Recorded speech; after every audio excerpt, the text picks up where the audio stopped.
I'm Bree Michael Warner, and today I'm the face of America.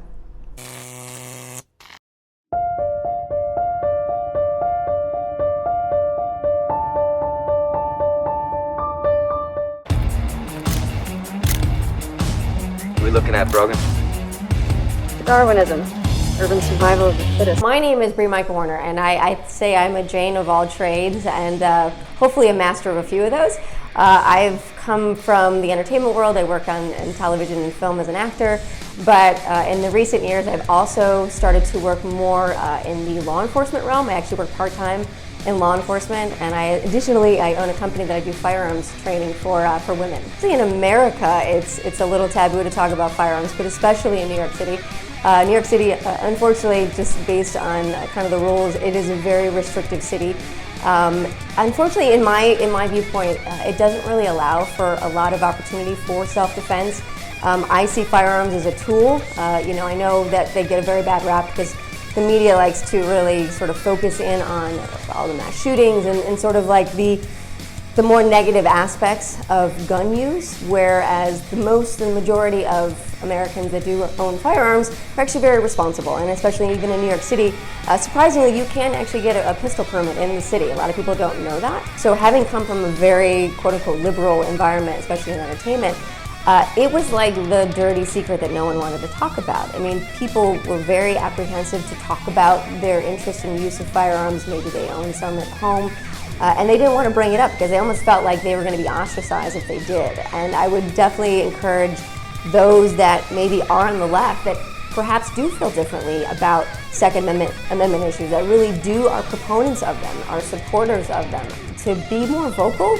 I know that it's not the popular voice in that community, but like for myself, I still work very actively in entertainment, and I'm probably the most outspoken, open person about my use of firearms, my training, how I hope to empower and encourage other, people, women, especially women. I mean, I think that's always been my niche, but men and women alike, it doesn't matter. But I definitely think that being a little bit of a renegade in a very left sort of centered world with entertainment, I actually like being that opposite voice, and I definitely encourage liberals to get more active and to go out and to vote and to try to encourage others, because I do feel like what I'm finding is that a lot of my more liberal friends that perhaps maybe weren't necessarily against guns but never really had an opinion either way, they have sort of started to come to me because they see the world is changing, and they see that violence and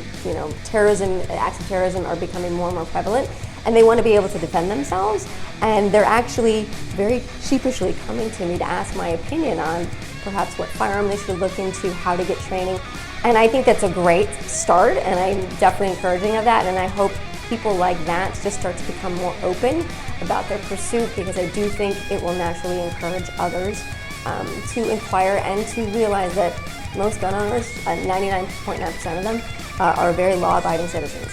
Women definitely are sort of a category, not to say that women are a weaker breed, but I do say that, look, I'm a 5'2", 100-pound woman. I am realistic in what would be expected of me if I came on to encounter someone that was attacking me that was much larger. I mean, there are certain physiological differences that make me less able to defend myself maybe physically, and so for me, the use of firearms is a really important component to any woman's self-defense, and not every woman wants to go out and get a firearm. Maybe they're not comfortable with that, but I definitely encourage, and I do feel like women in particular are at a major advantage if they are able to use a firearm or any kind of self-defense tool. But usually with firearms, the reason why I always say that is probably the one that I would lead with versus like a knife or even pepper spray is that you want to create distance. And a lot of times when the other option is, we'll just get a knife or get a taser or whatnot, that tool requires your opponent to be in very close proximity with you. And so in that case, you're already at a disadvantage, because if you're a smaller framed woman against a much larger adversary, being that close to anybody, you're already at a deficit. So if you have a firearm that allows you to create a safe distance and still be able to protect yourself. And to me, a really effective use of a firearm is not actually needing to fire it, but it is the presentation of one that hopefully will allow that person that is attacking you or threatening you to disperse, and hopefully the situation dissolves itself without actually needing to fire the gun.